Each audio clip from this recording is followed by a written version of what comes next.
Assalamualaikum warahmatullahi wabarakatuh.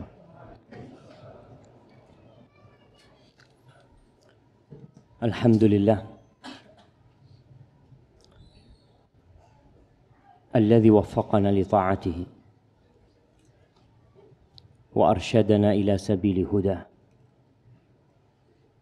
Segala puji bagi Allah Jalla Jalaluh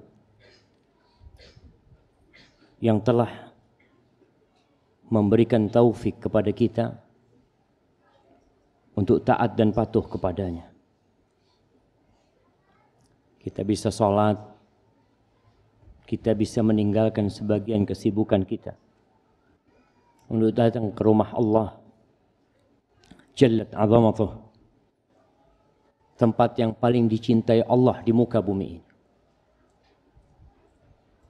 Kita diberi petunjuk oleh Allah untuk meniti lorong-lorong menuju ke surganya, yang kalau bukan karena hidayah yang Allah berikan, gak mungkin kita bisa duduk di tempat ini. Allahumma salli wa sallim ala sayyidina Muhammadin wa ala alihi wa ashabihi ajma'in. Ya Allah, semoga salawatmu, salam, berkah dan nikmatmu senantiasa engkau curahkan untuk hamba kekasihmu, untuk baginda Nabi kita Muhammad sallallahu alaihi wasallam yang diutus sebagai rahmatan lil alamin, yang lewat jalan beliau kita mengenal Rabbul Alamin, yang tidak ada seorang pun yang mendengar tentang Nabi Muhammad sallallahu alaihi wasallam, baik itu orang Yahudi atau itu orang Nasrani, kemudian tidak beriman dengan Nabi SAW, melainkan dia akan menjadi penghuni neraka. Semoga Allah menguatkan kita untuk meniti jalan menuju surga dengan meneladani Rasulullah SAW. Dan semoga salat bersambung untuk keluarga beliau, untuk istri-istri beliau, untuk putra-putri beliau, dan untuk seluruh sahabat Nabi. Semoga Allah meridhai kita bersama mereka. Amma ba'd, jamaah rahimakumullah, kembali kita mengkaji tentang hadis-hadis qudsi. Kita sampai kepada hadis nomor 46. Bab sitrullah 'alal mu'min fid dunya wal akhirah. Bab tentang bagaimana Allah menutupi dosa-dosa orang yang beriman di dunia dan di akhir. Wallahi jamaah, sebagian orang kadangkala ujub dengan kebaikan dirinya, lupa kalau dia itu baik karena Allah nutupi dosanya. Makanya sebagian salaf ketika dia ditanya, gimana engkau kondisimu pada pagi hari ini, kata dia, aku tuh nggak tahu nikmat mana yang harus aku syukuri. Nikmat Allah menutupi dosa-dosaku, atau nikmat Allah menjadikan manusia cinta kepada aku, padahal mereka kalau kenal sama aku, mereka nggak akan mau dekat kepada aku. Wallahi jamaah, apa kata Allah Jalla Jalaluh dalam hadis qudsi yang lainnya mengatakan, innakum tukhti'una bil-laili wan-nahar. Kalian ini kerjanya melakukan dosa siang dan malam. Wa ana aghfiru dzunuba jami'an. Dan aku mengampuni semua dosa, kata Allah Jalla Jalaluh. Maka bab ini, bab tentang bagaimana kita harus mensyukuri nikmat yang Allah berikan kepada kita. Hadis ini diriwayatkan oleh Imam Al-Bukhari. Imam Bukhari mengatakan, qala al-Imam Bukhari rahimahullah, حدثنا موسى ابن إسماعيل قال حدثنا همام قال حدثني قتادة عن صفوان بن محرز المازني قال بينما أنا أمشي مع ابن عمر رضي الله عنهما آخذ بيده إذ عرض رجل فقال كيف سمعت رسول الله صلى الله عليه وسلم في النجوى.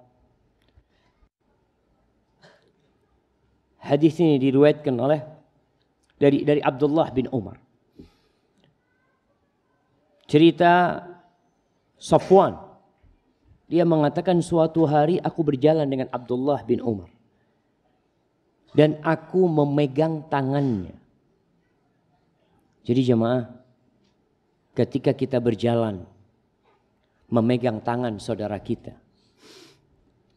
Antum berdiri coba. Nah, dan antum berdiri. Ngadep ke jamaah. Antum berdiri juga. Baik, coba antum jalan menggandeng tangan dia.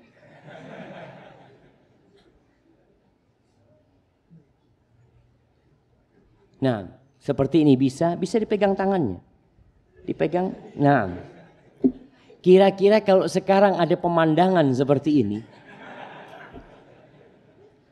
apa kata orang? Waduh, bahaya ini. Fadhal, istirahat. Jazakallah khair. Padahal Rasulullah SAW kadang-kala memegang tangannya sahabat. Dan ini dilanjutkan oleh generasi yang selanjutnya. Tatkala fitrah mereka itu sehat, nggak ada tuduhan-tuduhan buruk. Tapi tatkala di masa kini yang penuh dengan penyakit LGBT, bahkan ada usaha keras dan gerilya dari kaum-kaum sepilis yang ingin bagaimana LGBT ini dilegalkan. Sehingga kalau ada orang melihat lelaki sama lelaki saling bercium pipi ya, cipika-cipiki. Astagfirullah, astagfirullah. Hati-hati jemaah. Itu seperti itu terjadi jemaah. Kapan? Ketika fitrahnya rusak. Wa illa biasa jemaah. Rasulullah SAW ini Abdullah bin Umar bersama Safwan memegang tangannya Abdullah bin Umar. Kemudian datanglah seorang lelaki yang bertanya, gimana engkau mendengar hadis dari Rasul sallallahu alaihi wasallam fin najwa, yaqulu fin najwa, tentang sesuatu bisikan yang tidak terang-terangan, omongan yang tidak terang-terangan. Najwa itu bisa bermakna bisikan, omongan yang tidak terdengar oleh yang lainnya. Makanya ada hadis Nabi SAW, larangan kalau orang bertiga, nggak boleh yang dua ini yatanaja itsnan. Dia berbisik meninggalkan yang ketiga. Dia nggak dengar jadi apa yang diomongkan. Itu ada larangan dalam Islam. Begitu pula kalau pakai bahasa selain bahasa yang difahami oleh dia. Kita ini ngobrol, lagi enak-enak ngobrol, datang satu orang duduk di sebelah kita, ahlan wa sahlan. Lalu ana ngomong pakai bahasa Arab sama dia. Dia sedih jemaah. Fa inna dzalika yuhzinuhu, kata Nabi SAW. Itu membuat dia sedih. Ini yang ditanya tentang bagaimana Allah berbicara dengan hambanya. Tidak ada yang mendengarnya kecuali orang itu dan Allah Jalla Jalaluhu. Faqal, kita lihat nih.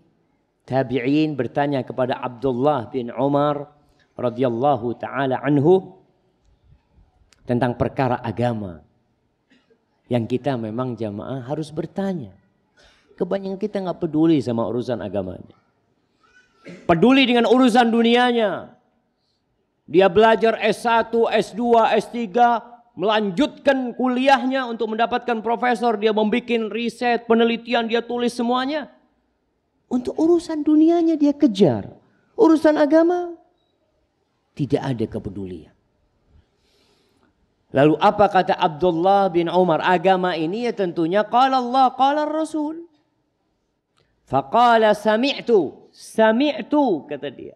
Kata Abdullah bin Umar bin Khattab radhiyallahu anhuma, aku telah mendengar Rasulullah sallallahu alaihi wa alihi wasallam yaqul innallaha yudnil mu'min fayada'u alaihi kanafahu wa yasturuhu fayaqul ata'rifu dhanba kadha ata'rifu dhanba kadha fayaqulu na'am ay rabbi hatta idza qarrarahu bidhunubihi wa ra'a fi nafsihi annahu halak qala satartuha 'alayka fid dunya wa ana aghfiruha laka al-yawm fayu'ta kitaba hasanatihi wa amma al-kafir wal munafiqun fayaqulu al-ashhad haula'i alladhina kadzabu 'ala rabbihim ala la'natullahi 'ala adh-dhalimin. Kata Nabi alaihi salatu wassalam, sesungguhnya Allah jallat azamatuh akan mendekatkan seorang mukmin pada hari kiamat.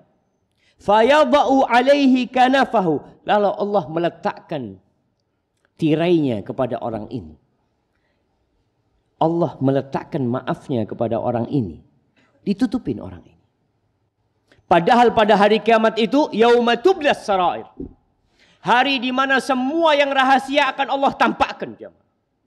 Yauma idzin tu'radun la takhfa minkum khafiyah. Pada hari itu kalian akan dipaparkan semuanya. Enggak ada yang tersembunyi lagi, jemaah. Wallahi tatkala kita berbuat dosa, kita berusaha untuk tidak ada satupun dari manusia yang melihat kita. Padahal Allah mengatakan kiraman katibin ya'lamuna ma taf'alun. Allah tuh punya malaikat-malaikat yang mulia yang mencatat. Dia catat apa yang kalian kerjakan. Tapi ternyata ada orang-orang spesial yang pada hari kiamat tidak dibongkar aibnya. Jamaah, di antara nama Allah itu As-Sittir. Allah itu maha menutupi, jemaah. Dan kita lihat sekarang ini. Kita ini duduk bareng kayak gini, jemaah. Bukan karena nggak punya dosa, jemaah. Karena Allah tutupi dosa kita. Allah tutupi dosa-dosa kita.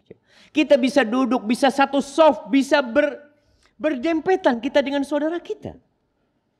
Kenapa? Karena Allah menutupi dosa kita. Tapi kelak akan ada yang dibongkar. Dan akan ada yang ditutupi di dunia dan di akhirat. Maka di sini bagaimana nih orang ditutupin sama Allah, tidak dilihat oleh umat manusia yang berkumpul di padang mahsyar. Yang sejatinya mereka disidang di sana, ditimbang amalannya dan dihisap pada waktu itu. Maka sebelum dikasih kitabnya, orang ini ditanya dulu sama Allah SWT. Setelah ditutupin, lalu Allah mengatakan kepada orang ini, ata'rifu dzamba kadza? Kau tahu enggak dengan dosa ini? Kau lakukan dosa ini. Ata'rifu dzamba kadza? Kau tahu enggak dosa? Disebutkan dosa-dosanya satu persatu sama Allah Jalla Jalla. Apa kata hamba ini? Dia enggak ngeyel. Dia tidak membantah. Tapi dia mengatakan, na'am ay Rabbi. Iya, Rabbku. Itu aku lakukan. Engkau melakukan dosa ini? Iya ya Allah. Engkau melakukan dosa ini? Iya ya Allah. Engkau melakukan terus, Allah sebutkan dosa-dosanya. Hatta idza qarrarahu bi dhunubihi wa ra'a fi nafsihi annahu, ketika dia sudah melihat dosa-dosanya dan mengakui semua yang dia lakukan, dia yakin dia masuk neraka dengan dosa-dosa yang begitu banyak yang dia lakukan. Qala, lalu Allah mengatakan kepada orang ini yang sudah yakin dia masuk neraka. Kata Allah, satartuha 'alaika fid dunya. Aku tutupi dosa-dosamu ini di dunia. Nggak ada yang tahu sama dosa ini. Wa ana aghfiruka lakal yawm. Hari ini aku maafkan dosa-dosa. Lalu orang ini dikasih kitabnya dengan tangan kanannya. Kita tahu yang mendapatkan kitab dengan tangan kanan. Fa amma man utiya kitabahu biyaminihi. Yang mendapatkan kitab dengan tangan kanannya akan berkata, fayaqulu ha'umuqra'u kitabiyah. Kalian baca kitabku. Inni dhanantu anni mulaqin hisabiyah. Dia yakin akan dihisab sama Allah Jalla Jalla. Tapi orang ini tahu dengan dosa-dosa dia. Allah bisa mengampuni orang ini tanpa memberikan persidangan seperti tadi yang disebutkan. Tapi Allah ingin melimpahkan nikmat kepada orang ini agar bersyukur kepada Allah Jalla Jalaluhu. Wa ammal kafir. Adapun orang kafir wal munafiqun dan orang-orang munafik, fayaqulul ashhad, maka para malaikat yang menjadi saksi mengatakan haula'il ladzina kadzabu ala rabbihim, mereka adalah orang-orang yang berdusta atas Rabb mereka. Maka laknatullah ala zalimin, laknat Allah buat orang-orang yang zalim. Para jamaah rahimakumullah, dalam sebuah hadis yang diriwayatkan Abu Dawud dan Nasa'i dari Ya'la ibn Umayyah radhiyallahu anhu, Rasulullah sallallahu alaihi wasallam bersabda, innallaha azza wa jalla hayyun sittir. Sesungguhnya Allah azza wa jalla Halim, maha penyabar, yang tidak langsung memberikan sanksi, tapi memberikan waktu dan jeda. Ada orang terus berbuat dosa. Hari ini berbuat dosa, besok berbuat, tahunan dia berbuat dosa. Tapi Allah nggak kasih sanksi buat orang itu. Allah masih buka pintu taubat buat orang itu. Mungkin dia mau kembali kepada Allah satu saat. Hayy, Allah tuh maha pemalu jemaah. Makanya Allah tuh malu kalau ada orang angkat tangan kemudian Allah nggak kabulkan doa. Sitir, maha menutupi. Jadi ketika seorang melakukan dosa, Allah tutupi. Yuhibbul haya wa sitra. Allah cinta dengan sifat malu. Dan Allah cinta dengan orang yang suka menutupi dirinya. Tidak suka membuka aib dia sendiri. Tidak suka menceritakan kesalahan-kesalahan dia. Dan menutup auratnya. Fa'idha gtasala ahadukum liyastatir. Kalau seorang mandi, makalah hendaklah dia menutupin diri. Ini perintah Nabi SAW. Sekarang kita melihat banyak orang mandi di sungai. Tidak menutup diri. Sehingga dilihat oleh orang. Padahal Rasulullah SAW memerintahkan kita agar kita menutupi diri kita. Baik, ada pertanyaan yang mengatakan kiranya bagaimana supaya kita ditutupin dosa-dosa kita sama Allah SWT. Nggak dibongkar di dunia, nggak dibongkar di akhirat nanti. Yang pertama jamaah, kalau antum ingin dosa-dosa kita ditutupi di dunia, hendaklah kita menutupi aib saudara kita. Jangan suka membongkar aib saudaranya sendiri. Fulan melakukan ini, dibongkar, diceritakan. Seharusnya engkau tutupi. Rasulullah sallallahu alaihi wasallam mengatakan, man satara musliman satarahullah. Barang siapa yang menutupi aib saudaranya muslim, maka Allah akan menutupi aib dia. Sedangkan di majelis-majelis yang kita lihat banyak orang menggibai saudara. Itu bongkar aibnya. Dia ceritakan kekurangan fulan. Dia ceritakan kesalahan fulan. Dia makan bangkai saudaranya. Lalu engkau berharap Allah menutupi kekurangan dirimu, dosa-dosamu. Allah bisa bongkar. Maka dalam sebuah hadis Rasul sallallahu alaihi wasallam mengatakan, man tatabba'a aurata akhi tatabba'a Allah auratahu. Wa man tatabba'a Allah auratahu yafdahu fi baiti. Barang siapa yang suka mencari-cari kesalahan saudaranya, dia ikutin aib saudaranya. Ya kalau mungkin dia seorang ustadz, dia cari-cari kesalahan ustadz lewat ceramahnya. Dia cari-cari sampai dapat. Ustadz berbuat salah. Ustadz berbicara mungkin juga lupa. Sehingga dia yang sampaikan salah. Tapi kita hati-hati. Orang yang mengikuti aib dia cari memang kesalahan saudara. Maka Allah akan mencari kesalahan antum.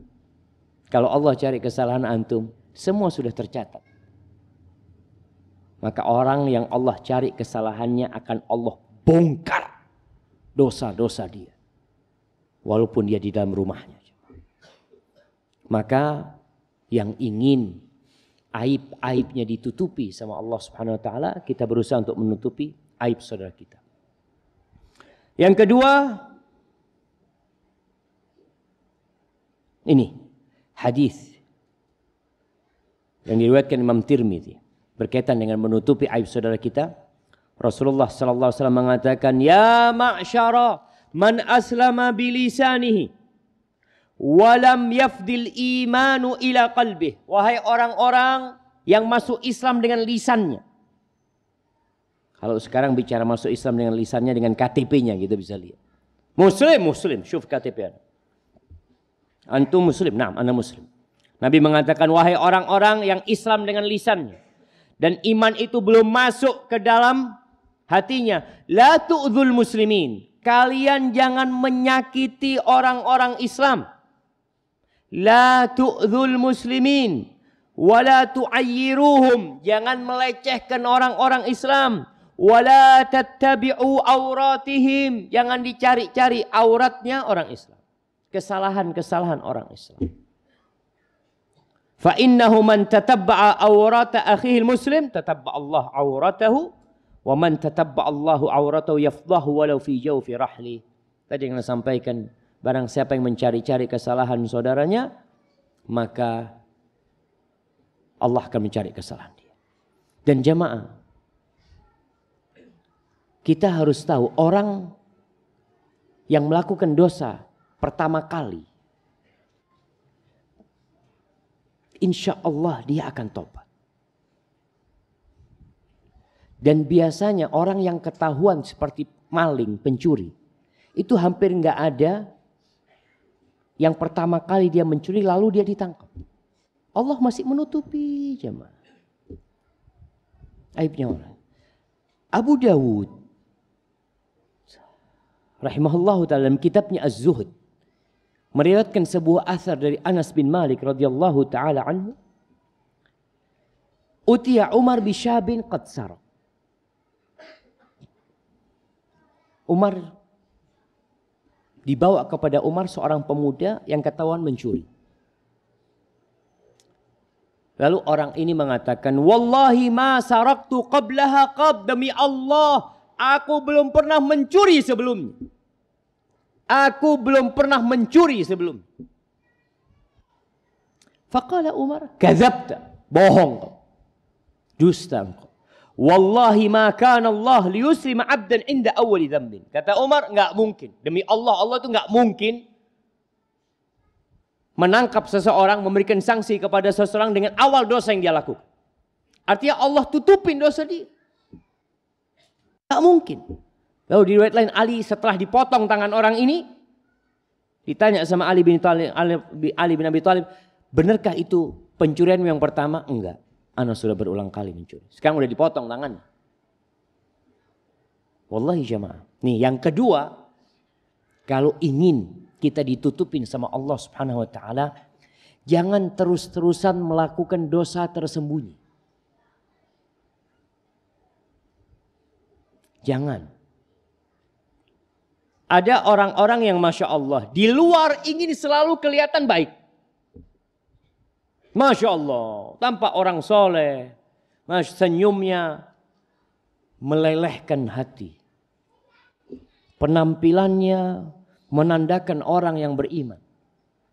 Tapi kalau dia sedang sendirian, sedang gak ada yang melihat dia melakukan dosa. Tanpa peduli sama Allah Jalla Jalaluhu. Ingat, dalam sebuah hadis yang Rasul sallallahu alaihi wasallam menceritakan, Akan datang la ya'tiyanna aqwamun yaumal qiyamah bihasanatin amsala jibala tuhama bidan. Akan datang nanti pada hari orang yang bawa pahala yang putih bersih. Subhanallah, pahalanya banyak seperti jajaran gunung Tihamah yang ada di Jazirah Arab.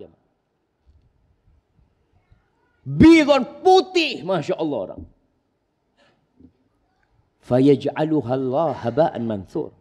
Lalu Allah jadikan debu yang berterbangan. Itu para sahabat takut. Mereka mengatakan, ya Rasulullah, sifhum lana, jallihim lana ya Rasulullah. Tolong sifatin mereka. Siapa sih mereka? Tunjukkan kepada kami supaya kami nggak jadi seperti mereka. Amma haula, mereka itu seperti kalian. Sholat malam seperti kalian sholat malam. Bukan orang biasa-biasa. Masya Allah. Tapi idza khalau bimaharimillah intahakuha. Kalau mereka sedang sendirian dengan yang Allah haramkan, mereka langgar itu. Maka yang itu masih ingat bagaimana Imam Ahmad bin Hanbal ketika mendengarkan bait syair. Yang ada yang tanya gimana hukumnya menasyidkan nasyid-nasyid, kata dia. Tanya seperti apa nasyid itu. Lalu Imam Ahmad dikasih contoh sama orang ini. Idza ma qala li rabbi amastahyaita ta'sini wa tukhfi dzamba an khalqi wa bil isyani ta'tini. Kata Imam Ahmad, coba kau ulangi lagi. Diulangi. Idza ma qala li rabbi amastahyaita ta'sini wa tukhfi dzamba an khalqi wa bil isyani ta'tini. Itu Imam Ahmad masuk rumahnya menangis beliau. Wallah itu Imam Ahmad jemaah. Apa arti bait syair ini? Apabila Rabbku berkata kepadaku, apa kamu enggak malu berbuat maksiat kepadaku? Engkau sembunyikan dosa itu dari makhluk. Engkau enggak kepingin orang tahu dengan dosa-dosamu, tapi engkau tampakkan dosamu kepadaku. Maka orang-orang jamaah yang terus berbuat dosa yang tersembunyi, kebaikannya nampak, enggak punya kebaikan tersembunyi. Maka yang seharusnya kita sembunyikan itu amal soleh. Rasulullah sallallahu alaihi wasallam mewasiatkan kepada kita, liyakun li ahadikum khib'un min amalin shalih. Hendaklah sebagian kalian ini memiliki khib, sesuatu yang tersembunyi dari amal soleh. Antum sembunyikan amal soleh. Usahakan tidak ada orang yang tahu sampai antum mati. Kalau antum berbuat amal soleh itu, antum sedekah, antum bantu orang, untuk apa? Sampai mati kalau bisa nggak ada yang tahu. Mudah-mudahan itu yang akan membuat Allah menutupi dosa-dosa antum. Karena antum menutupi amal soleh antum. Bukan malah perbanyak amal dosa-dosa pada waktu tersebut. Kemudian yang ketiga,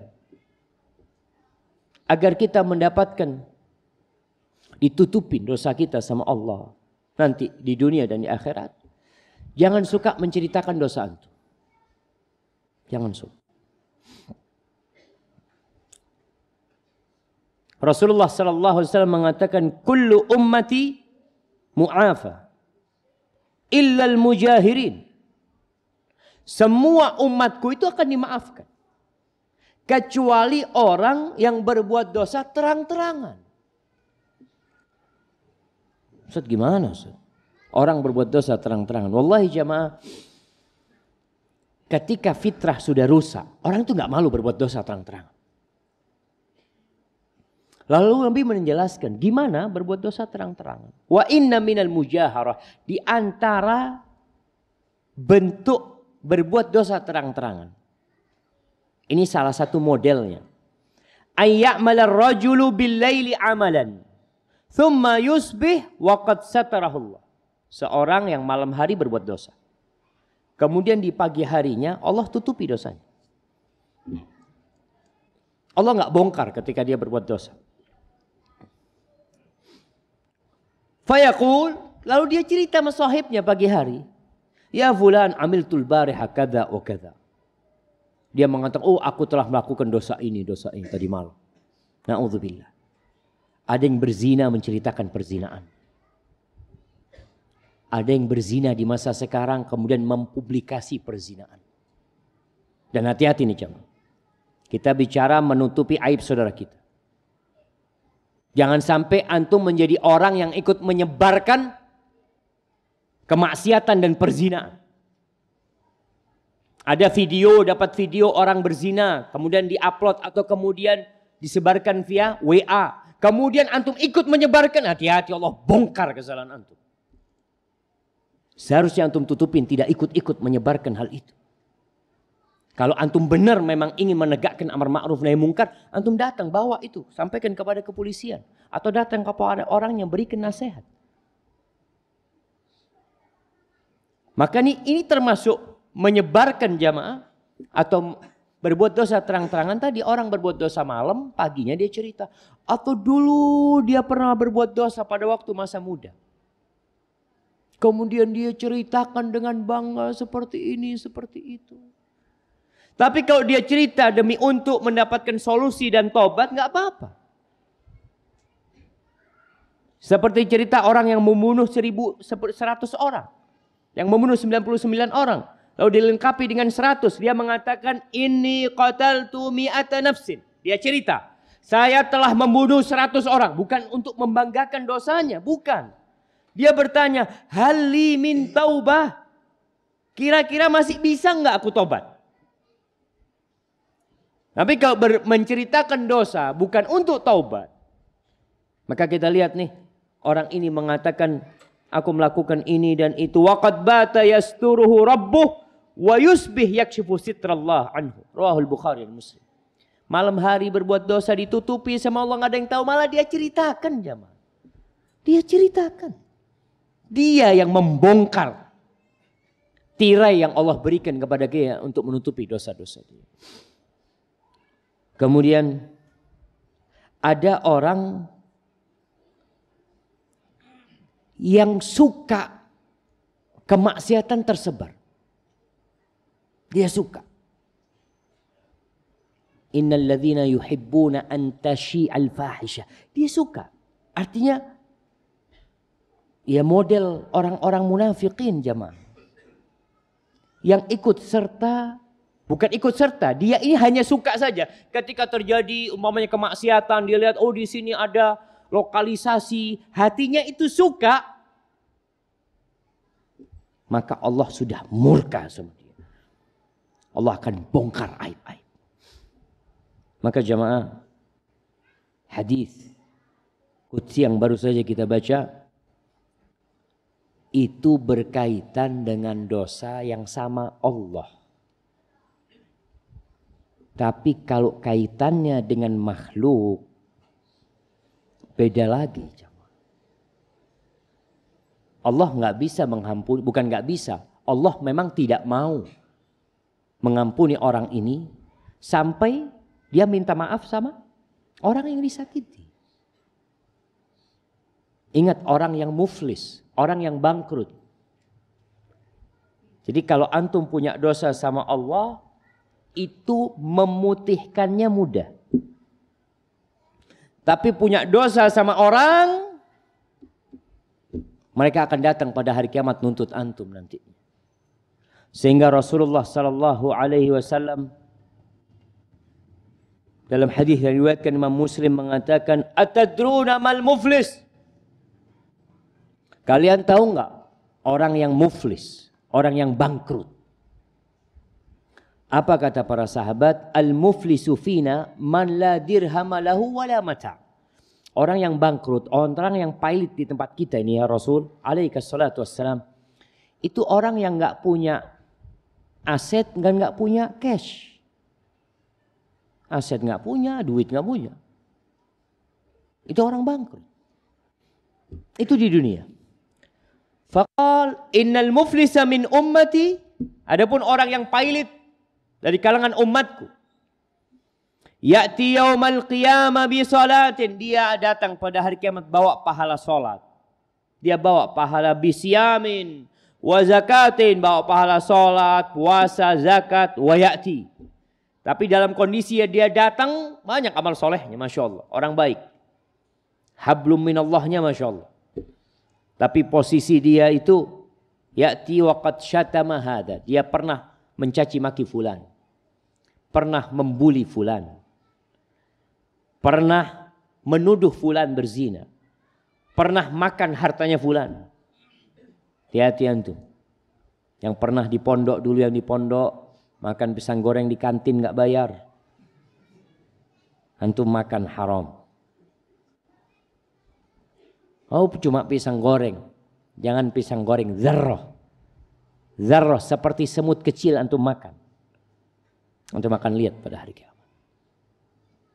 Antum pernah dulu ketika SMA, Insya Allah, pernah mengambil pulpennya fulan.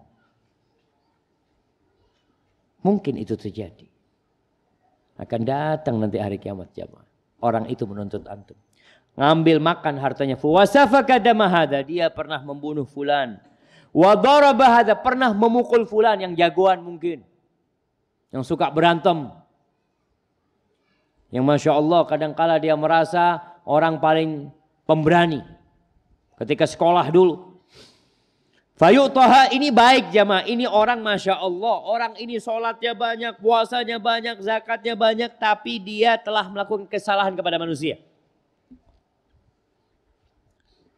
Fayu'taha min hasanati. Itu orang-orang akan datang nuntut. Ya Allah fulan, ya Allah pernah mukul ana. Ini fulan pernah membuli ana. Pernah mencaci maki ana. Pernah melecehkan ana. Pernah ngambil harta ana. Maka diambilkan pahalanya orang ini. Tadi pahala sholatnya dikasihkan kepada fulan. Ditimbang sesuai dengan kadar rasa sakit yang diterima oleh orang ini. Lalu dikasih semuanya. Ternyata pahalanya habis. Sudah. Sudah selesai belum? Fa in faniyat hasanatuhu qabla an yuqda. Apabila amal solehnya habis sebelum tuntutan-tuntutan itu selesai, qabla an yuqda ma alaihi ukhidha min khatayahum faturihat alaihi thumma turiha fin. Maka para penuntut itu minta, ya Allah, ini gimana, pahalanya udah habis. Ya sudah, dosanya orang ini diambil dan diberikan kepada orang ini. Setelah itu dimasukkan ke dalam api neraka. Na'udzubillahi minan nar.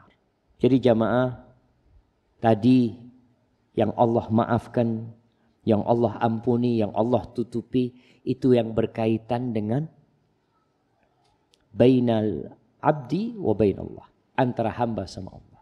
Tapi yang antara hamba dengan makhluknya, hati-hati.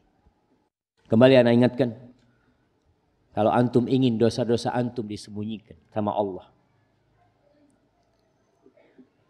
tutupi kesalahan saudara antum. Jangan suka menceritakan aib saudaranya. Yang kedua, jangan terus-terus melakukan dosa tersembunyi tapi antum menampakkan orang soleh. Antum segera bertobat dan perbanyak amal soleh tersembunyi. Kemudian yang ketiga, jangan berbuat dosa terang-terangan.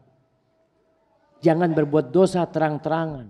Berbuat dosa di atas mimbar, di atas panggung, di televisi, di kamera, di mana. Jangan. Yang menceritakan dosa yang tertutup saja, itu gak akan dimaafkan sama Allah. Nabi SAW ingat mengatakan, kullu ummati mu'afan, semuanya dimaafkan. Tadi, kecuali orang-orang yang berbuat dosa terang-terangan. Baik, ini hadis nomor 46. Baik, hadis nomor 47 jemaah. Fadlul mu'min. Keutamaan orang yang beriman. Subhanallah, kita ini kadangkala jamaah tidak bersyukur jadi mukmin. Antum kadangkala merasa susah jadi orang beriman. Enak sekali ya mereka yang melakukan dosa. Bahkan mungkin sebagian mahasiswa nih, khususnya yang lulusan pesantren. Di pesantren Masya Allah dia seperti burung dalam sangkar. Ada pengawas, ada absen, nggak boleh keluar dari mana? Dari asrama kecuali dengan izin sebulan sekali. Masuk STDI Masya Allah. 24 jam mau keluar fadhol. Antum mau gaib 14 kali nggak masuk. Nggak ada yang ngurusin antum. Mungkin cuma antum nggak boleh ikut ujian. Dia merasa enak menjadi pelaku kemaksiatan. Jamaah, lihat keutamaan seorang mukmin. Keutamaan orang mukmin subhanallah. Imam Ahmad meriwayatkan hadis qudsi ini. Qala Ahmad rahimahullah, haddatsana Abu Salamah. Qala akhbarana Abdul Aziz Ad-Darawardi an Amr ibn Abi Amr anil Maqburi an Abi Hurairah anin Nabi sallallahu alaihi wasallam qala Allah azza wa jalla innal mu'min 'indi bimanzilati kulli khairin yahmaduni wa ana anzi'u nafsahu yahmaduni wa ana anzi'u nafsahu baina jambai. Innal mu'min 'indi bimanzilati kulli khairin yahmaduni wa ana anzi'u nafsahu min baini jambai. Allah berfirman azza wa jal, sesungguhnya seorang mukmin di sisiku, kata Allah, itu berada di kedudukan penuh dengan kebaikan. Mukmin ini penuh dengan kebaikan. Dia itu memujiku, kata Allah. Dia itu memujiku dalam kondisi aku mencabut nyawanya. Dia itu memujiku. Wallahi jamaah. Makanya dalam hadis lain Rasulullah sallallahu alaihi wasallam mengatakan la dhahabud dunya ahwanu 'ala Allah min qatli muslim. Hilangnya dunia ini hancur semua, Jember hilang. Dengan terjadinya gempa hilang Jember ini. Indonesia hilang. Dunia hancur. Itu lebih ringan kata Allah daripada matinya seorang yang beriman. Dibunuhnya seorang yang beriman. Kerjanya memuji aku kemudian dibunuh. Makanya seorang mukmin di sisi Allah memiliki manzilah yang tinggi. Bahkan itu Allah mengatakan ini. Bagaimana dengan baginda Nabi kita Muhammad SAW menceritakan tentang keutamaan seorang mukmin. Beliau pernah mengatakan ajaban li amril mukmin. Sungguh menakjubkan urusan orang yang beriman. Allahu Akbar. Nabi takjub jemaah. Nabi heran dengan urusan orang beriman. Kenapa? Inna amrahu kullahu lahu khair. Orang beriman ini semua urusannya dalam semua kondisi itu baik dia jemaah. Wallah jemaah. Orang beriman dalam semua kondisi baik urusan. In asabathu dharra sabar. Fakana khairan lahu. Orang beriman kalau dapat musibah, dapat penyakit, dapat petaka, apa yang dia lakukan? Sabar dia. Antum bisa ngelihat ada orang kena musibah, kena tsunami keluarganya.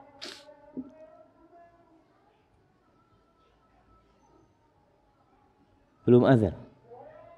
Hah? Belum? Jamaah kita ini punya jam yang berbeda. Kayaknya harus ada yang lihat jam di sana mungkin. Ana takut jam kita nggak cocok. Orang keluarga yang kena tsunami mati semuanya. Dia mengatakan ya gimana Pak Ustadz, udah takdir ya. Mudah-mudahan saya bisa bersabar. Itu baik buat dia. Ada derajat yang tinggi di surga yang khusus buat orang-orang yang sabar. Sehingga nanti pada hari kiamat, ketika dibagikan pahala itu jamaah. Apa kata Nabi kita Muhammad SAW tentang orang-orang yang hidupnya enak-enak aja di dunia. Yawaddu ahlul afiyati yaumal qiyamati anna juludahum quridat bil maqarid. Lima yarawnahu min thawabi ahlil bala. Itu orang-orang yang hidupnya enak, menikmatin hidup di dunia ini, pada hari kiamat ketika melihat ahlul bala, orang yang hidupnya penuh dengan bala. Mereka ingin kulitnya dipotong-potong agar bisa mendapatkan pahala yang diberikan kepada orang-orang yang hidup di dunia kena bala. Maka orang beriman itu baik urusannya. Mau dapat musibah baik. Nggak ada urusan. Sampai sebagian salafus saleh mengatakan La adri ala ayyi syai'in asbahtu. Aku itu nggak tahu besok pagi gimana kondisi. Kenapa? Kata, soalnya belum tentu yang aku suka itu baik buat aku. Kata dia. Aku nggak tahu, aku serahkan sama Allah. Wa in asabathu sarra syakar. Kalau dia dapat nikmat, dia bersyukur. Dia senantiasa menjadikan nikmat itu sarana untuk mendekatkan diri kepada Allah Jalla Jalla. Dia puji Allah atas nikmatnya, tidak membuat dia sombong. Karena ada manusia-manusia yang kalau sudah dikasih kekayaan, dilimpah gandakan rizkinya. Apa kata Allah? Innal insana la yatgha ar-ra'ahu istaghna. Manusia itu akan melampaui batas.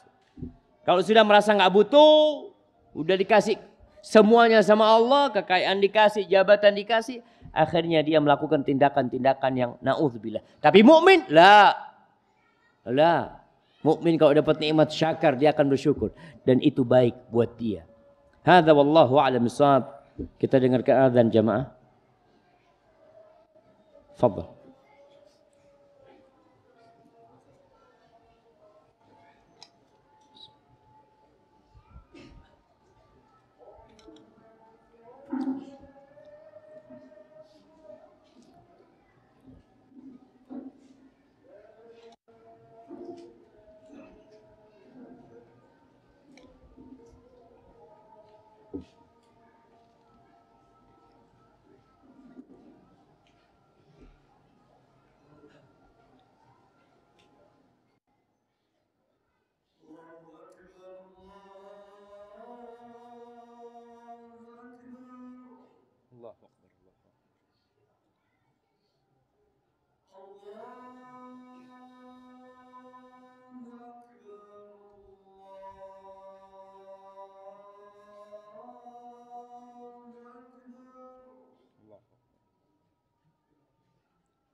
Allahumma shalli ala Muhammad wa ala ali Muhammad kama shallaita ala Muhammad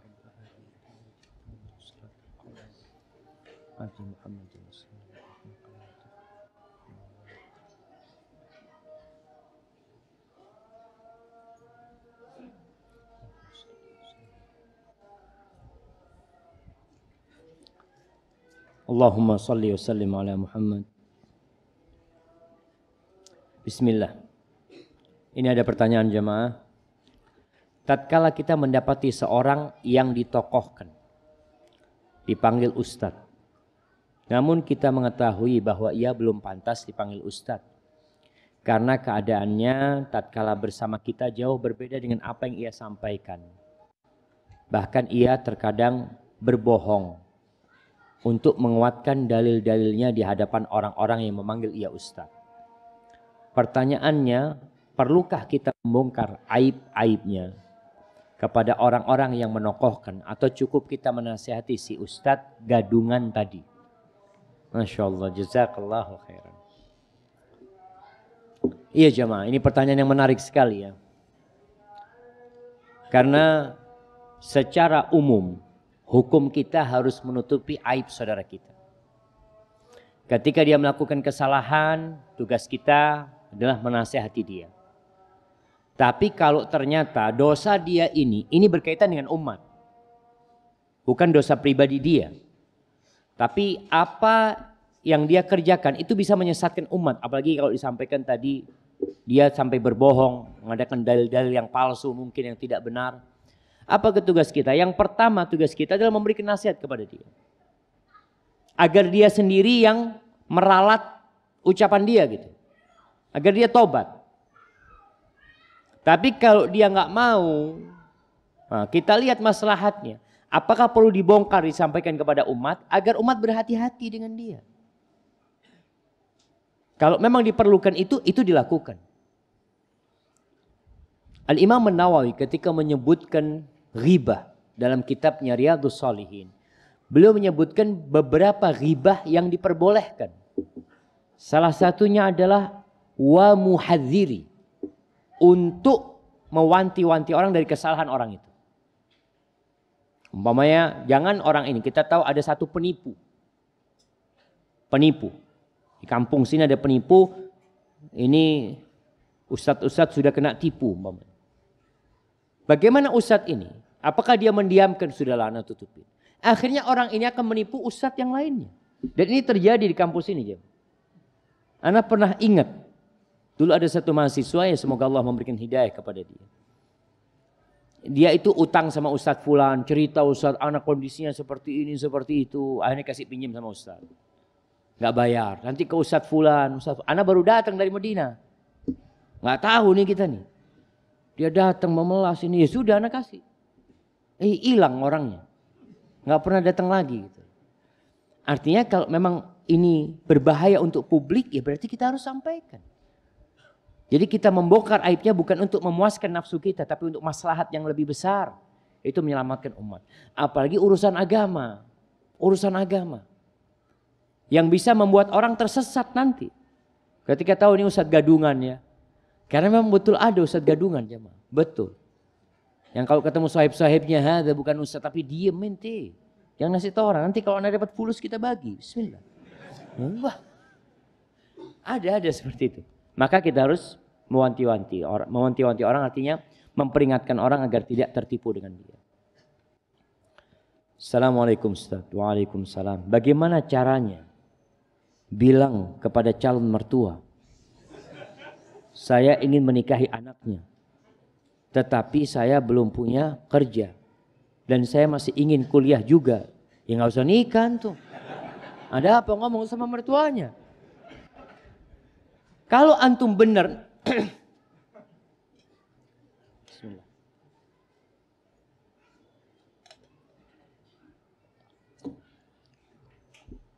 Alhamdulillah. Jamaah hati-hati dengan penyakit isyik. Isyik itu apa bahasa Indonesianya? Hah? Mabuk cinta. Sehingga lupa jamaah. Ana takut kalau antum ya tadi nggak punya kemampuan. Rasulullah SAW mengatakan, ya ma'syarus syabab, man istata'a minkumul ba'a falyatazawwaj. Yang mampu kawin, yang mampu. Yang nggak mampu puasa. Tapi kalau antum anak kerja nggak ada, Ustaz, fulus nggak punya, mau kuliah tapi anak cinta sama dia, Ustaz. Anak takut nanti terjadi seperti Majnun Laila. Antum tahu ceritanya Majnun Laila aja, Majnun Laila sampai dia mengeluarkan bait syair ketika mengatakan uqabbilu dzal jidara wa dzal jidara wa ma hubbul jidari syaghafna qalbi walakin hubbu man sakana ad-diyar. Majnun ini katakan Majnun, gila kamu itu kata dia. Dia itu mencium tembok-tembok jemaah. Ada tempat perkampungannya Laila, tapi Laila sudah pindah. Diciumi tembok-tembok rumahnya jemaah. Kata orang, wallah Majnun. Apa kata Majnun? Aku cium tembok yang ini sama tembok yang itu. Bukan karena aku cinta sama tembok, tapi aku cinta dengan yang pernah tinggal di tembok-tembok ini. Allahu Akbar. Hadza Majnun jemaah. Itu orang gila. Maka ketika antum tidak mampu, maka antum jaga diri. Tapi kalau umpamanya enggak Ustaz, ana mau ngelamar dia. Ana mau minta dia sama orang tuanya. Supaya kalau ada orang lain minta tidak dikasih. Agar ana titiplah sama mertua gitu. Titip tolong ini punya ana ya, nanti ana seperti itu. Jadi antum mau titip nggak apa-apa, ngomong sama mertua nggak apa-apa. Artinya kalau memang mertua ya nggak apa-apa. Dia lihat antum soleh, ada mertua seperti itu jemaah. Ketika ngelihat antum orang yang soleh, kata mertua, sampai kapanpun aku akan nunggu kamu. Allahu Akbar. Mertuanya sampai kayak gitu jemaah. Tapi kalau antum ya soleh enggak, ganteng enggak, fulus nggak punya, gitu ya. Gimana antum mau titip jemaah? Hadza wallahu a'lam bishawab. Assalamualaikum warahmatullahi wabarakatuh. Ustadz, bagaimana menanggapi orang tua yang tidak mengizinkan jika saya menggunakan jilbab yang sesuai syar'i? Saya sudah menjelaskan secara baik-baik, berdoa, bertawakal kepada Allah. Namun sering berpikir dalam perasaan yang tidak mengokohkan hati. Namun sering terfikir dalam perasaan yang tidak mengokohkan hati. Lantas apa yang harus saya lakukan Ustaz? Jazakallah khairan. Wallahi jamaah berkaitan dengan jilbab ya. Ini termasuk tadi ada orang yang disuruh menutupin. Allah sitir. Allah tuh maha menutupin. Tapi engkau yang bongkar auratmu. Ditunjukkan auratnya di depan orang. Apakah orang seperti ini pantas mendapatkan maaf dari Allah? Tirai dari Allah untuk menutupi dosa-dosa dia sedangkan dia memang membuka auratnya untuk dilihat oleh orang banyak. Ini termasuk berbuat dosa terang-terangan jemaah. Yang dia tunjukkan kepada dan merasa nggak dosa yang paling berat jemaah. Merasa tidak berdosa. Bahkan melihat kalau orang pakai jilbab dalam perasaan dia merasa lebih baik dari wanita berjilbab. Ini lebih parah lagi jemaah. Terus bagaimana sekarang ketika anak tidak mendapatkan dukungan dari orang tuanya? Yang pertama, sabar menghadapi orang tua. Yang kedua, berusaha untuk berkhidmat kepada orang tua. Terus terang orang tua ini kadang-kala takut. Anaknya kalau pakai jilbab takut. Takut ikut aliran apa. Betul, itu cinta orang tua. Sampai ada seorang suami, dia itu curhat tentang istrinya kepada teman.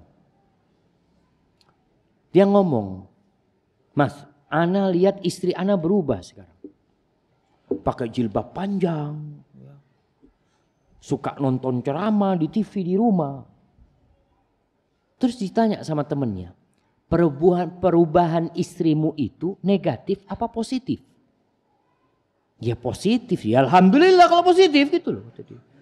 Cuma anak takut dia ikut aliran apa nanti. Masalahnya itu jemaah. Jadi ada orang tua kalau anaknya bandel itu nggak takut. Nggak takut. Kenapa? Oh biasa Ustaz. Biasa. Lihat anaknya keluar gitu ya mamanya. Pakai celana pendek. Naik motor. Kita lihat dari kampung kita lah. Kadang-kadang naik motor, pakai celana pendek atau apa, berangkat sama cowok. Itu orangnya nggak bingung jemaah. Kenapa? Karena budaya di masyarakat biasa. Coba anak yang pakai celana pendek itu lalu pakai jilbab. Itu bingung orang tuanya itu. Aduh, iki Wahabi, iki mana? Kadang-kadang seperti itu jamaah. Artinya perubahan positif itu dianggapnya negatif. Yang ma'ruf jadi mungkar, yang mungkar jadi ma'ruf.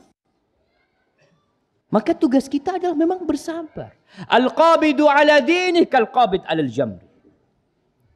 Kata Nabi SAW, kelak akan datang satu masa, inna min waraikum ayyamas sabr. Hari-hari yang penuh kesabaran. Ayyam sabr, hari itu sabar. Nggak ada solusi lain kecuali sabar. Yang berpegang teguh kepada agamanya, kal-qabid ala al-jamr. Seperti orang yang memegang bara api. Sakit. Kadang-kadang nggak kuat dilepas. Antum mau pegang terus terluka, sakit gitu. Tapi mau gimana? Harus antum pegang. Terluka ya terluka lah. Memang dunia ini tempat untuk berjuang dan bersabar. Maka buat anak anti usahakan tunjukkan yang positif kepada orang tua. Pulang ke rumah, kalau di rumah jangan pakai jilbab. Jangan pakai jilbab. Buka jilbabnya kalau memang nggak ada ajnabi, nggak ada orang asing. Buka jilbabnya, datang ke orang tuanya, ibunya, pijet ibunya, berusahalah. Dan pada akhirnya ingat, la ta'ata li makhluqin fi ma'siyatil khaliq. Kita nggak boleh mentaatin makhluk dalam urusan bermaksiat kepada Allah Jalla Jalla. Ana masih ingat cerita seorang syekh dalam ceramahnya. Zaman Jazirah Arab. Ya Mesir, Mesir nggak masuk Jazirah Arab. Daerah-daerah yang Imarat sana, kemudian Bahrain, kemudian Qatar, kemudian masuk kita ke Mesir. Banyak negeri-negeri itu setelah dijajah, akhirnya mereka jadi sekuler dulu. Setelah dijajah oleh Inggris. Setelah runtuhnya khilafah Utsmaniyah, itu jadi sekuler. Bahkan mereka memerangi jilbab. Bahkan di Mesir itu muncul aliran-aliran yang memang memerangi jilbab. Bahkan di negeri kita sendiri. Jilbab kapan masuk? Kapan jilbab masuk ke Indonesia? Islam masuk Indonesia itu Masya Allah.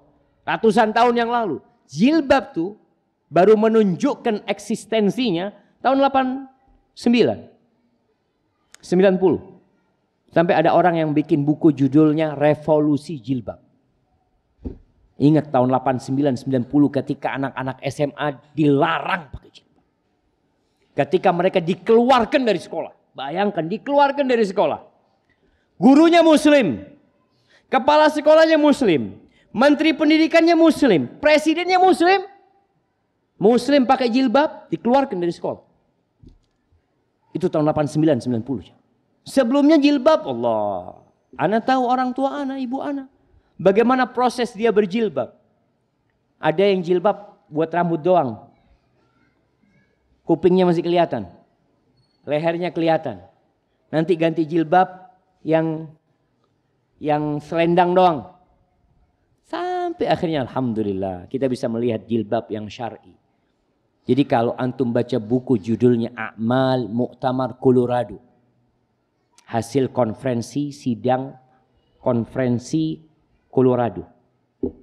Tahun 78.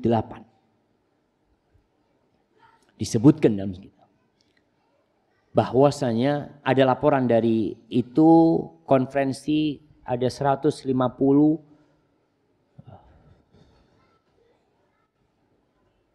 pendeta yang berkumpul di Colorado untuk membicarakan bagaimana mengkristenkan dunia.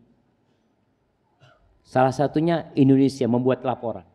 Dia menceritakan bahwasanya Islam di Indonesia ini terbagi menjadi dua.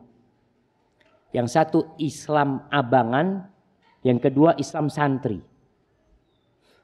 Kemudian dia ceritakan, Islam Arab belum masuk Indonesia. Di situ disebutkan. Islam yang dari Timur Tengah dia sebutkan belum masuk Indonesia. Islam yang dari Timur Tengah itu berhenti arusnya di India. Nggak masuk ke Indonesia, nggak masuk ke Janub Syarak Asia. Asia Tenggara, nggak masuk kata dia. Dia sebutkan apa indikatornya? Indikatornya belum adanya jilbab di Indonesia.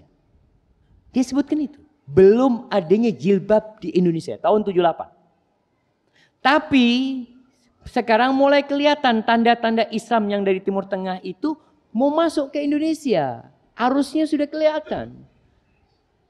Dan sekarang karena Arab pada waktu itu sudah mulai binyaknya. Namun kata dia, nanti Islam Indonesia ini akan menjadi Islam Indonesia. Kalau bahasa sekarang ini Islam Nusantara. Dia sebut akan menjadi Islam Indonesia seperti dulu ketika minyak di Arab kering. Karena dia pikir Islam yang ada di Indonesia ini dipengaruhi oleh Islam Arab gitu loh. Dengan kekuatan, dengan fulusnya, dengan hartanya. Dan disebutkan di sana salah satu yang menjadi motor geraknya Islam dari Timur Tengah itu siapa jemaah? Disebutkan dalam buku itu M. Nasir. Disebutkan Muhammad Nasir, pendiri Dewan Dakwah Islam Indonesia. Tapi ternyata yang dia kira dari tahun 78 itu tidak seperti prediksi mereka. Kita lihat jilbab di mana-mana. Cadar di mana-mana. Bahkan ada kampus yang mau melarang cadar pun nggak bisa sudah. Nggak bisa sudah. Ini agama jamaah. Orang tuh beragama. Maka kembali ana tadi sampaikan berkaitan dengan ketika dilarang sama orang tua dalam jilbab tetap anti, berusaha mengambil hati orang tua dan minta maaf. Suruh apa saja orang tua, tapi jangan lepas jilbabku yang syar'i ini. Hadza wallahu a'lam bishawab. Assalamualaikum warahmatullahi wabarakatuh. Semoga Allah senantiasa merahmati antum sekeluarga. Amin. Afwan Ustaz, pada hari berapakah waktu yang paling tepat untuk melakukan aqiqah? Bolehkah melakukan di luar waktu tersebut apabila baru diberikan kesempatan oleh Allah untuk melaksanakannya? Mohon penjelasannya. Jazakallahu khairan. Berkaitan dengan aqiqah jamaah, memang ada dua pendapat ulama. Ada yang berpendapat lepas hari ke-7 sudah nggak perlu aqiqah lagi. Karena hadis Nabi SAW mengatakan yu'aqqu yauma sabi'ihi. Diaqiqahi pada hari ke-7-nya. Sehingga berarti kalau lewat nggak bisa. Tapi hadis Nabi yang lain mengatakan kullu mauludin marhunun bi aqiqati hatta yu'aqqa anhu. Semua yang terlahirkan itu tergadaikan dengan aqiqahnya sampai dipotong aqiqahnya. Berarti hadis yang kedua ini memberikan keluasan. Kapan engkau mampu yang kau aqiqah. Dan anda lihat pendapat yang kedua ini lebih kuat. Berarti antum itu tergadaikan. Kapan mampu, tapi nggak wajib ya tadi. Ini urusan fadilah. Kalau antum anak baru punya Ustaz setelah umur anak-anak 1 tahun, aqiqahin anak antum. Bismillah. Dan jangan memberatkan diri. Nggak boleh kita berlebih-lebihan dalam beragama, memberatkan diri kita, padahal kita nggak mampu. Nggak perlu antum sampai berhutang. Nggak perlu antum anak saya punya uang cuma 700, bisa beli kambing buat aqiqah 700.000. Bisa nggak? Ami Afan, dapat 700, dapat itu, dapat 700 antum bisa aqiqah, 700.000, tapi nggak dimasak, nggak apa-apa. Antum potong, antum bungkusin plastik, antum bagikan ke tetangga. Mohon maaf nggak bisa masak sendiri. Ini aqiqah buat anak-anak. Sampaikan jamaah. Jangan membebani diri antum. Ada orang bersaudara sekandung. Di masa hidupnya saling tidak bertegur sapa. Qadarullah salah satu ada yang meninggal duluan. Belum saling bermaafkan. Apakah bisa diwakili oleh ahli waris untuk meminta maaf, untuk memaafkan yang telah meninggal tersebut, terus yang masih hidup memaafkan? Apakah Allah bisa memaafkan? Wallahi jamaah, kalau dia mati belum memaafkan antum akan ketemu dia nanti di padang mahsyar. Nggak bisa keluarganya mewakili dia. Urusannya antum punya salah sama dia. Kalau urusan uang, naam jatuh ke ahli waris. Makanya di kuburan kadang-kala kita dengar, tolong kalau abah punya salah, tolong dimaafkan. Tapi nggak bisa dia mewakili bapaknya. Dan kalau ada yang punya salah, saya mewakili bapak saya memaafkan. Nggak bisa. Nggak bisa jemaah. Hati-hati makanya. Urusan sama manusia ini.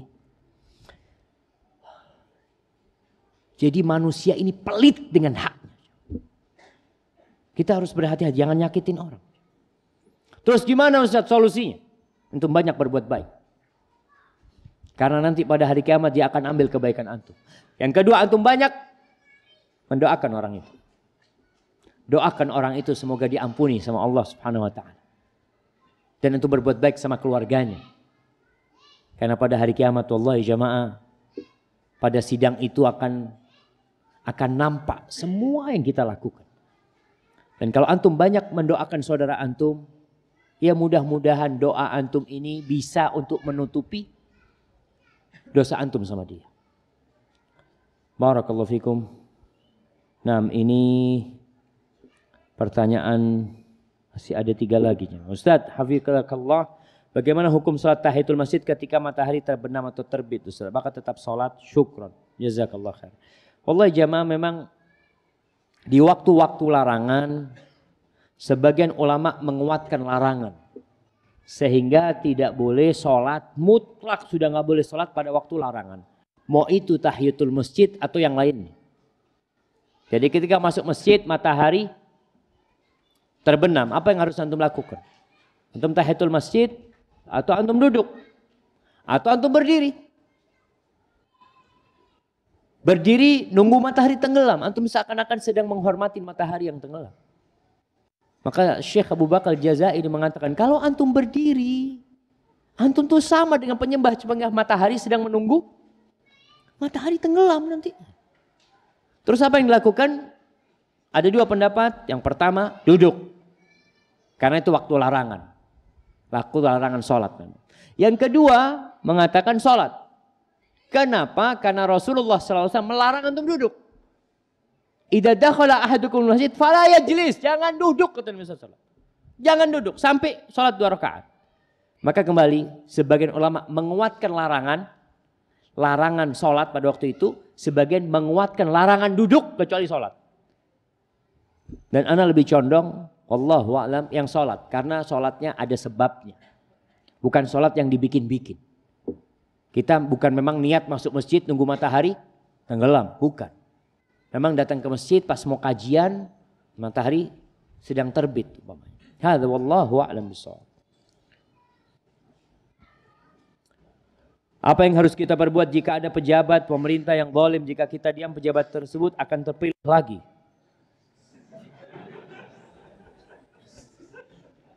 Kalau jamaah, pejabat yang zalim itu pantas untuk rakyat yang zalim.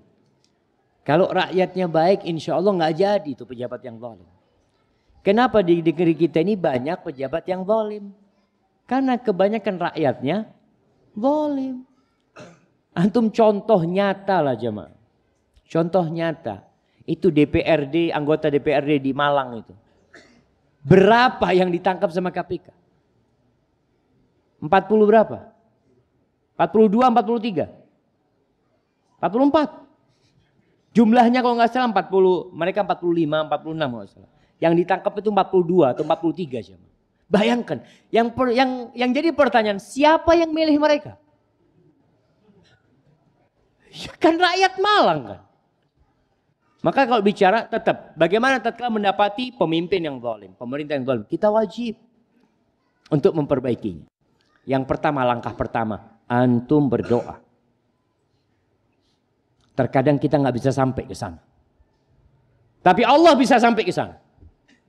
Antum nggak bisa sampai ke sana. Suara antum nggak bisa sampai ke sana. Ana mau masuk nggak bisa, Ustaz. Dijaga oleh bodyguard. Tapi Allah Jalla Jalaluh, kalau antum minta, ya Allah aslih fulan. Allah perbaiki fulan ya Allah. Itu Allah bisa memperbaiki fulan. Itu yang pertama. Yang kedua, ada usaha untuk menasehati. Dengan cara apa? Alhamdulillah sekarang orang itu kadang-kala punya Twitter. Orang itu punya HP, punya apa. Seperti itu. Ini cara menasihatin orang yang berkuasa jemaah. Dengan cara seperti itu. Kesalahannya kita perbaikin. Bukan malah dibongkar kesalahan dia. Karena terus terang rakyatnya ini yang harus diperbaiki agar memilih pemimpin yang soleh seperti mereka. Kebanyakan rakyat itu sholat apa enggak sholat? Allahu a'lam. Kebanyakan puasa. Tapi juga banyak yang enggak puasa. Sehingga di beberapa tempat itu yang terpilih itu malah preman jabatannya. Iya. Yang milih siapa? Yang rakyat. Baik, ini pertanyaan terakhir. Ustaz mohon bantuan dan solusinya. Ana dulunya seorang pemusik dan mengikuti organisasi kesenian waktu kuliah dulu. Dan ana pernah menciptakan lagu. Yang ingin ana tanyakan Ustaz, jika memang musik itu haram, bagaimana ana harus lakukan pada lagu yang ana ciptakan? Karena lagu tersebut sudah direkam dan sudah tersebar di kalangan teman-teman kampus. Dan tidak sedikit pula yang sudah mendengarkan. Apakah lagu ini harus ana hibahkan ke organisasi kesenian tersebut atau harus ana tarik? Jazakallahu khairan Ustaz. Subhanallah. Antum hibahkan. Ini dipakai untuk ketaatan ya, tolong jangan dibuat kemaksiatan. Subhanallah jamaah. Wallahi innahu minal lahwil hadis. Musik ini termasuk yang melalaikan. Ada orang yang dengan musiknya membuat orang lupa dari Allah Jalla Jalaluh. Membuat mereka nggak sholat musik itu. Lagu-lagunya membuat orang-orang terlena. Dan antum bisa bedakan kajian dan konser musik. Berapa yang datang kajian dan datang konser musik? Apakah yang datang konser musik datang ke kajian? Kayaknya jarang. Yang mau tobat tuh Ustaz, datang kajian. Ya. Jadi konser musik, ada kajian STD mampir. Ya Allah, ana mau tobat. Karena ana melihat sendiri, melihat sendiri bagaimana orang-orang yang hadir di konser-konser musik tersebut. Kemana sholat maghrib mereka? Kemana sholat isya mereka? Kemana zikrullah? Kemana zikir pagi dan petang? Yang ada teriak-teriak mereka tenggelam dalam lagu-lagu tersebut. Dan subhanallah Rasulullah SAW sudah mengatakan, sayati ala nasi zamanun aw la ya'tiyanna aqwamun yastahilluna al-hira wal harira wal khamra wal ma'azif. Akan datang satu masa di mana orang menghalalkan zina, dilegalkan perzinaan. Dan sekarang jamaah kita harus berusaha merubah istilah-istilah yang membuat orang berzina. Istilah kencan. Oh, kencan biayanya sekian. Antum ketika bicara kencan biayanya sekian, mahal juga ya. Tapi ketika berzina, antum akan takut. Tapi bahasa itu nggak dipakai. Oh, ini sudah melakukan hubungan badan, na'udzubillah. Katakan sudah berzina. Istilah itu dirubah. Dan sekarang ada yang melegalkan perzinaan. Melegalkan khomer. Dihalalkan. Wal ma'azifa. Dan alat-alat musik. Itu kata Nabi SAW 1400 tahun yang lalu. Dan kita lihat. Ketika Nabi SAW menceritakan. Saykunu khasfun wa maskhun wa qadhun. Akan terjadi nanti. Ditelannya sebuah negeri ke dalam tanah. Dibelah tanah masuk ke dalam tanah. Akan terjadi longsor. Akan terjadi hujan batu mungkin nanti. Hujan meteor. Akan dirubahnya wajah orang. Ditanya, kapan ya Rasulullah? Mata ya Rasulullah? Qal, idza zaharatil qainat. Kalau biduan-biduan wanita sudah muncul. Di mana-mana bergoyang mereka. Dan alat-alat musik nampak. Dan khomer diminum. Sudah. Antum temannya alat musik ini apa? Perempuan. Khomer. Yang jelas lupa dari Allah Jalla Jalla. Maka kalau anda lihat antum. Pertama antum harus bertobat. Dan antum harus umumkan tobat antum. Umumkan tobat antum. Sampaikan, ana mohon maaf kepada teman-teman jangan lagi mendengarkan lagu-lagu ana. Kalau nggak bisa ditarik. Ada orang yang nggak bisa ditarik, sudah jadi milik orang. Sampaikan, ana berlepas diri. Jangan sampai antum dapat dosa jariah. Terus membuat orang itu lupa sama Allah. Dia jadi nggak sholat gagal dengarkan musik antum. Lagu-lagu antum. Wallahi jamaah, dan apa manfaatnya antum lihat? Apakah musik dan lagu-lagu itu membuat negeri kita maju?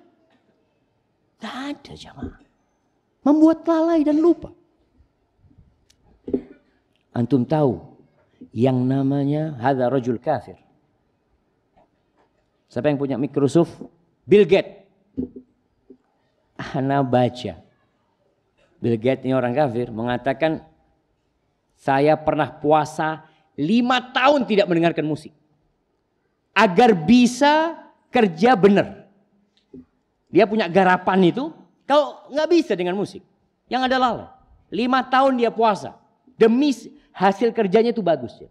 Kalau orang kafir memberikan saksi, nggak perlu kita kesaksian orang kafir. Ya. Rasulullah SAW sudah menjelaskan bagaimana musik ini membuat lalai orang. Allah menjelaskan hal itu. Wa minan nasi man yashtari lahwal hadits liyudilla an sabilillah. Dia beli itu lahwal hadits. Apa kata Ibnu Mas'ud? Wallahil ghina, wallahil ghina, wallahil ghina. Dia sumpah 3 kali. Itu lagu-lagu itu. Itu lagu-lagu maksudnya. Itu lagu-lagu. Agar orang tersesat dengan lagu-lagu tersebut. Maka tugas antum adalah mencabut semuanya, bukan menghibahkan. Kalau hak ceramah dihibahkan nggak apa-apa. Ini ceramah ana hibahkan siapa yang memperbanyak fadhol. Tapi kalau lagu ana hibahkan fadhol sudah, ana kepingin amal jariah, mudah-mudahan ana mati terus pahalanya dapat. Antum membuat orang lalai, terus antum berbicara dapat pahala. Wallahu a'lam bishawab jamaah. Kita perlu hati-hati untuk masalah musik dan lagu ini. Ya kalau kita lihat bagaimana imam yang 4 berpendapat urusan musik selesai sebenarnya jamaah. Tapi kita masih mencari. Oh tapi kan ada ustadz yang membolehkan. Agama ini mudah. Jangan dipersulit. Ana cari ustadz-ustadz yang gampang aja. Bismillah. A'udzubillah jamaah. Ingat. Jangan sampai kita mengikuti nafsu kita. Karena jalan menuju neraka itu isinya semua yang enak-enak yang sesuai dengan nafsu kita. Hadza wallahu a'lam bishawab. Itu yang bisa Anda sampaikan, kurang lebihnya Anda mohon maaf. Subhanakallahumma bihamdika asyhadu an la ilaha illa anta astaghfiruka wa atubu ilaik. Assalamualaikum warahmatullahi wabarakatuh.